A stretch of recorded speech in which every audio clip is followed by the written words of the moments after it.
Jeg vil så snakke om patchwork-muslimer. Patchwork, jeg ved ikke, om jeg siger det rigtigt, som er et uddrag fra en artikel i Kristi Dagblad. En avisartikel, som får visen, hvordan nogle unge muslimer i Danmark sådan forholder sig sådan individuelt og sådan selektivt i forhold til deres sådan religion, og sådan der med sådan vise en ny måde sådan at være religiøs på i et moderne kontekst.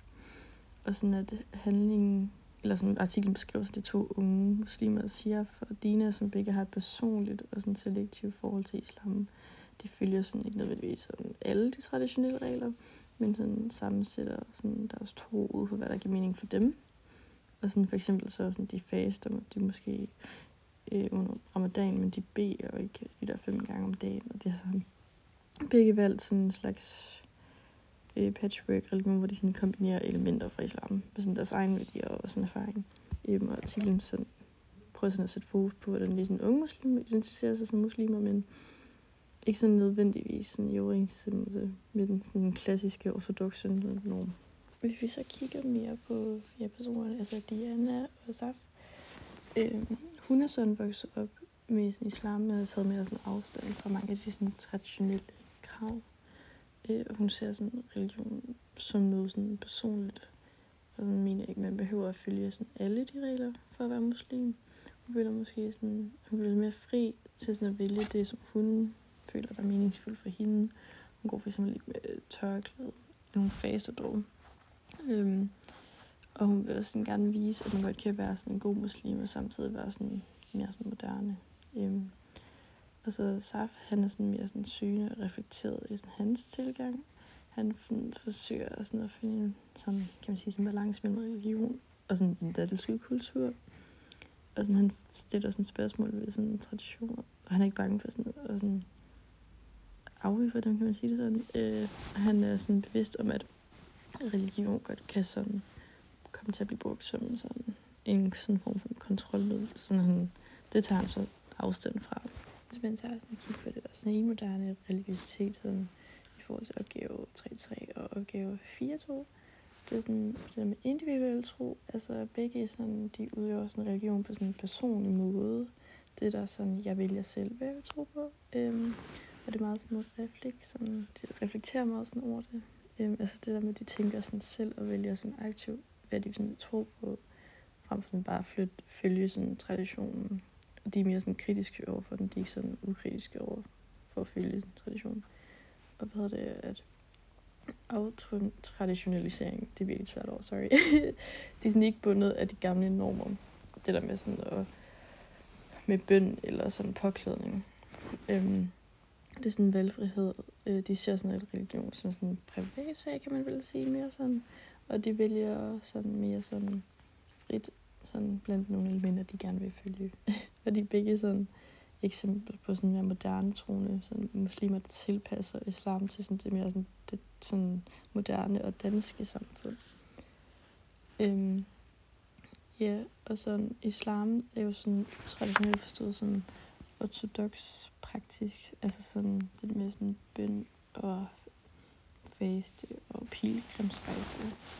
Sådan at både Dina og Saf bryder sådan med ortodox praktisk ved ikke sådan at følge alle de 5 søjler. Altså de identificerer sig sådan alligevel som muslimer, selvom de ikke følger dem. Og sådan, at religion det er sådan med sådan identitet og sådan kultur for dem.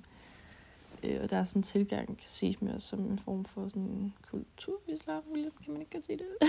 Hvor at religion er sådan mere sådan en rolle for dem som sådan en identitetsmarkør for dem. Mere end det er sådan, at deres praktisk, sådan, det er ikke noget, de gør sådan rigtig praktisk, hvis man kan sige det sådan. Ja.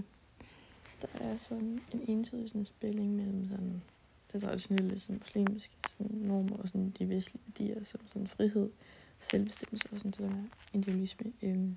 Og sådan Dina og Safi prioriterer, oh my god, det er sådan et svært ord. Prioriterer sådan deres personlige sådan ansvar, sådan at være selvstændige og mere sådan ærlige og sådan i stedet for at være sådan helt blind at være lydige, ligesom man ser meget i den religion. Og teksten sådan, den er så skrevet som mere sådan journalistisk, med sådan med interviews og citater, sådan den skal fremstå sådan neutral og oplysende, altså objektivt.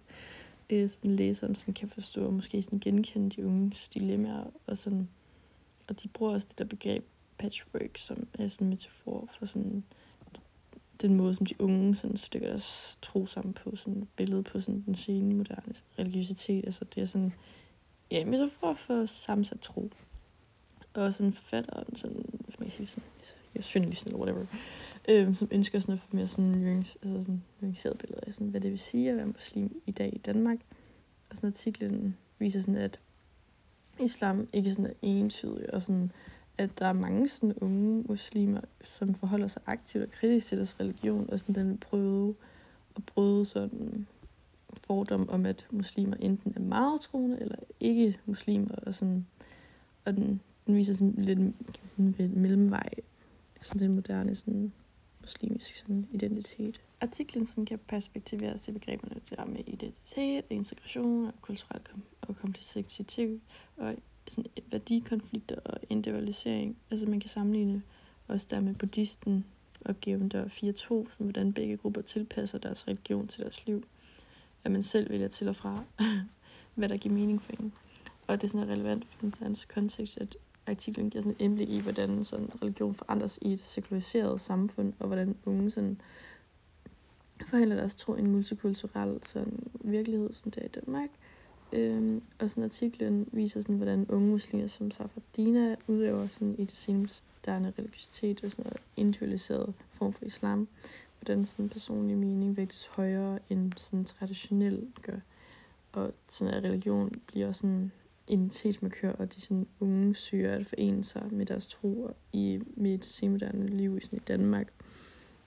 Og artiklen sådan fremhæver dermed, at islam, ligesom andre religioner, er sådan i bevægelse og kan praktiseres på mange måder i et globaliseret samfund.